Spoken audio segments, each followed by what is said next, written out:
So I finished this book yesterday. It's called Everyone in This Room Will Someday Be Dead by Emily Austen. And 5 out of 5 stars. Probably one of, if not my favorite book that I've read so far, which is, I know it's a big statement, but this book was so fucking good. It's probably I'll say that maybe it probably is my favorite book because it's so crazy. Like the other books that I've read, there might have been like moments where I'm sorry that this is like a book review, but like I really want to talk about this. Other books that I've read in the past, there's always been something that I don't like about it. Like there's been something that has like made me want to put the book down, or it's just like, okay, like can we just like move past this a little bit, or like it gets boring, you know, something is just like not fully, like, even if I've rated it 5 stars, there's just something about the book that's just like not like perfect. But this book is just perfect because I shit you not, like for me to like read a lot of pages of a book in one sitting is like really something, because I have the shortest attention span, and me reading 20 pages at a time is like something big, and it's like, oh my god, okay, good progress, like I'm so good at this. Like when I started reading this, I read like almost half the book on the first day. I read this in 2 days, which is like, obviously this book is like relatively thin, but for a slow reader, that's like something. Because I literally, as when I went to school, I couldn't stop thinking about this book. All I thought about was like, oh my god, what's gonna happen next? And there was literally never a dull moment. Like I don't know how the writer was able to execute this book so well. It was just so good. If I could compare it to something, I would compare it to Perks of Being a Wallflower, especially the writing style, because in Perks of Being a Wallflower, it's kind of just like the main character's diary entry, and this is not like a diary entry, but the way that it's like written out, it cuts off like very frequently, so it's like different parts of a day and like different trains of thought and different events from her day. And I just think that's like really, like, not a lot happens, but it's just like a really small chunk. And then I don't know, I just love it. I just loved it so much. It was funny, it was gay, it was literally an atheist lesbian having an existential crisis about like if we're real and why we matter, and like especially helps if you relate to the main character. But still, I feel like even if you don't relate to the main character, you can like read this and be like, have a mental trip, but in the best way possible. So yeah, I would highly recommend this book, but please read the trigger warnings before. Also, now that I've finished reading this, I'm so scared to pick up another book because nothing is gonna beat this. I know that nothing on my shelf is gonna beat this. That's all I wanted to say. Hope you guys had a good day.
Hey guys, it's the next day.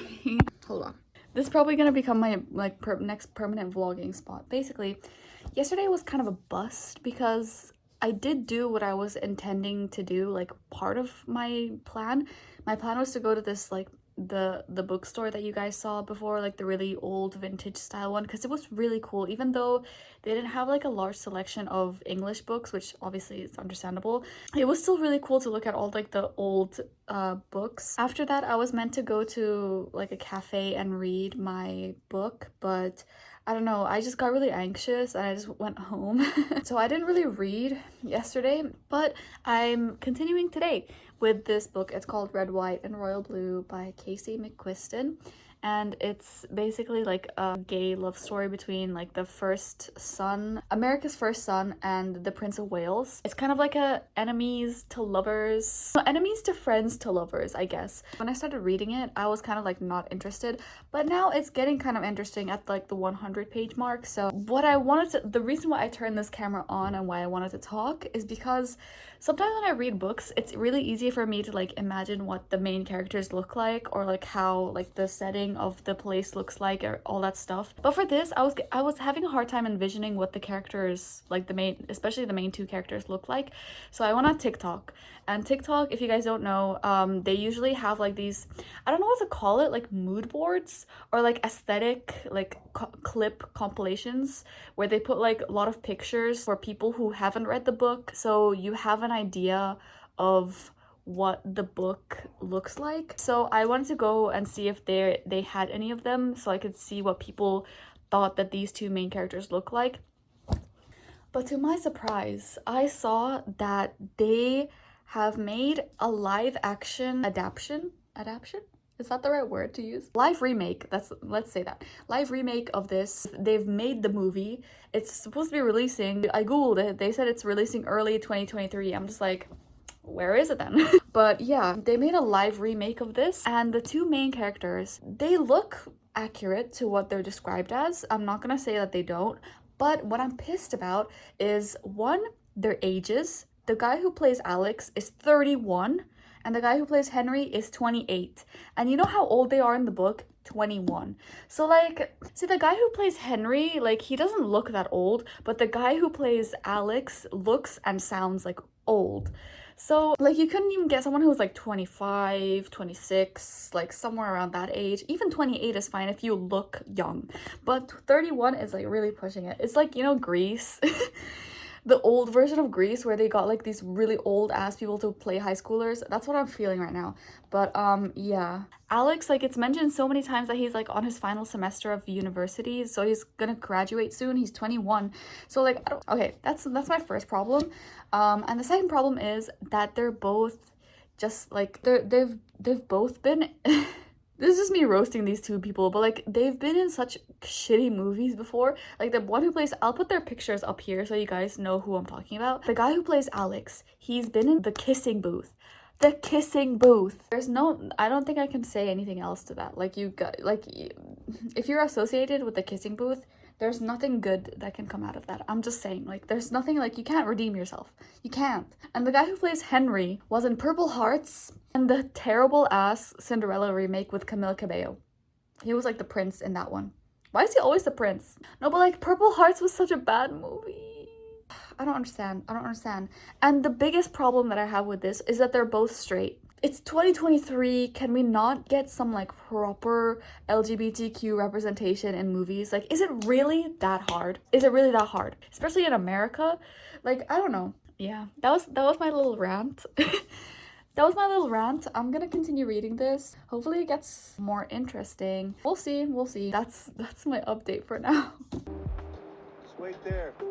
Give us a minute.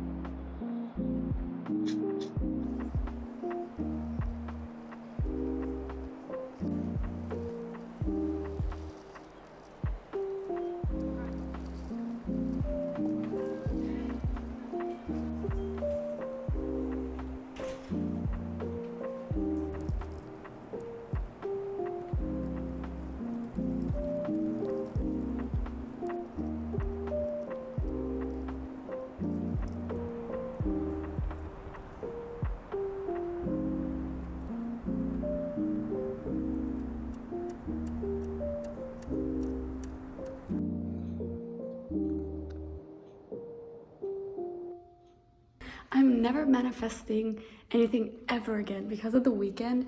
The weather was so nice in a way that like, I literally felt like spring coming. I felt it in my bones. I felt it in my veins. I'm in my classroom, by the way. But now, tell me why I woke up. I don't even look outside my window because my blinds are always closed in my room. So I just like put on a random outfit. Good thing my outfit is like fine for this weather, but like, why the fuck is it snowing again? I literally hate this country. I hate this country. Why is it snowing? And it's not even like drizzle, drizzle. It's a blizzard. It's a blizzard out there. I'm so mad right now. I'm so mad. Ugh. Anyways, that's my weather debacle in this country. What the fuck? I'm going crazy. I'm going crazy. I'm going crazy. I'm going crazy. Me when I'm treasure. I'm going crazy.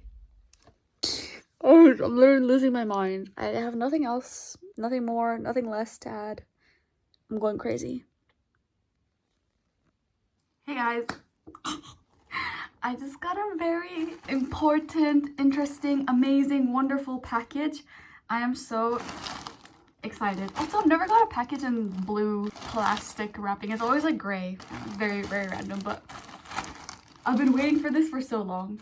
Okay, that's a joke, but like, you know when you buy something and you're like anticipating it so much, it feels like for... it feels like forever. Oh my god. Wait, is there a note from the seller? The seller sent a note. Thank you, you've made my day. I hope you love your order. You're the reason I can continue doing the things that I love. It would mean the world to me if you could share your purchase on social media. Of course I will. On YouTube and on Instagram. Make sure to tag me. Love from Chloe. I'll tag the brand here. It's called fruitsalad.apparel. Maybe you guys can tell what it is. Maybe. It's literally... Okay. Time to get out. Oh. Ah! Oh my god. Oh my god, I can't believe it's so pretty. It's so perfect. Oh my god, I love this. I literally don't own a single pink item of clothing other than this. Because they had a white option, but I just felt like the pink made more sense. It just looks cuter. Oh my god, I'm so happy. I'm gonna wear this every day. This is so cute. Father and son. And I'm gonna put this somewhere up on my pin board so I can see it every single day. Oh my god, I'm so happy. I'll again tag the person who made this on the screen, and then I'll put the link to the shop in my description if anyone wants to buy this. They have hoodies and they have shirts and they also have tote bags. And they have other things. They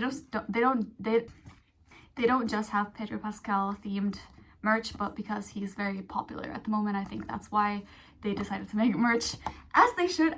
But yeah, I can't wait to wear this.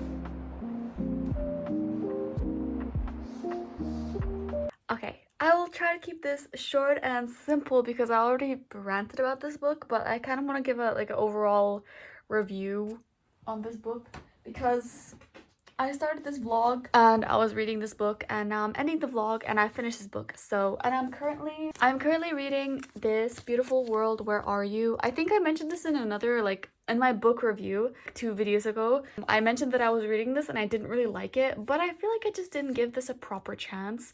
And now I'm like 230 pages in and it's really good. I really like it. So yeah, but yeah, I finished reading this and I rated it 3 out of 5 because it was like, I'll say that it was really good. I just feel like the talk of American politics is what threw me off the most because I really don't care and I really don't understand too. I don't know if it's just because I'm stupid and it's just like basic things that I'm supposed to understand already, or it's just because like this is aimed more towards an American audience, towards an audience who kind of understands American politics. But like, yeah, whenever they talked about that shit, which was kind of often, not like often, but like it happened more than like 3 times. So I was like, what is happening? So I didn't really understand that part. And I also, this is my first like, I guess spicy romance is what you call it, like where they have like sex in the book. And it happened quite a lot. So I was like, because when they first get together, they do it a lot. So I was like, where is this going? So I was kind of like thrown off about that. Not thrown off, but I was kind of like caught off guard is a good word to use. It didn't make me like dislike the book, but it was just I don't know. I was just caught off guard by it. But yeah. Other than that, it was pretty good. That's all I have to say. I don't know if I would read their other books though, because this was like I'm not saying that this was a bad book, but like it's nothing that like nothing really stood out to me, you know what I mean? So yeah, it was like I'm happy that I read the book, but I'm kind of happy that it's over. Also because it's so thick. I feel like they could have like condensed some of the information and like made this a shorter book. But yeah, I'm really excited to see the movie now though. I made a list in my notes app of things that they have to fucking include in the movie for it to be a good movie. So yeah. That's all I have to say. Also, I think I'm gonna end the vlog here. So if you guys, I got a comment in one of my past videos in my other vlogs that someone wanted me to do a Q&A. So if you have any questions for me, please put them in the comments below. I'll answer them in the next video, maybe. And if you guys want like a proper Q&A, then maybe I can do it on my Instagram. So let me know if you guys have any questions for me. Please put them in the comments. Let me know if you want to know more about me. I don't know, because Q&As are really fun, but I feel like the majority of people who are already subscribed are like my friends, so they know everything about me. But like if you guys genuinely want a Q&A, or if you have like some specific questions that you just want me to answer in the comments below, please just comment them and I'll answer them. So yeah, that's all I have to say. Thanks for watching, and I'll see you soon. Maybe, hopefully. Bye!